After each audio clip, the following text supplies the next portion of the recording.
mambo makuu matatu ambayo yanapelekea ujauzito wako kuporomoka au tunaita miscarriage kwa lugha ya kitaalamu.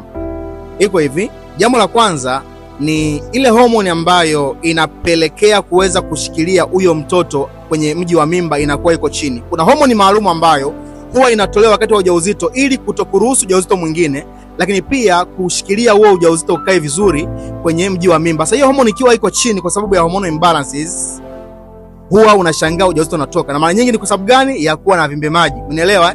Lakini mbili ni nini? Mbili ni vimbe kwenye kizazi. Vimbe kwenye kizazi pia huwa zinapelekea huo ujauzito kuporomoka kwa sababu zinachukua nafasi ya mtoto. Kwa mtoto anakuwa anashindwa kupata sehemu ya kukaa au anabananishwa kiasi kwamba mimba inatoka. Lakini tatu ni nini? Maambukizi kwenye via vyako vya uzazi. Maambukizi kwenye mji wako wa mimba yakitokea mengi sana, wewe anakuwa ametafuna kile kizazi kiasi kwamba kile kizazi kinakosa mazingira mazuri ya kuweza kumshikilia ule mtoto ili adumu na kuwa ujauzito ambao utakupeleka kuweza kupata mtoto. Share, like na comment kama imekusaidia, lakini pia epuka mambo hayo ambayo yatapelekea ujauzito wako kuweza kuporomoka.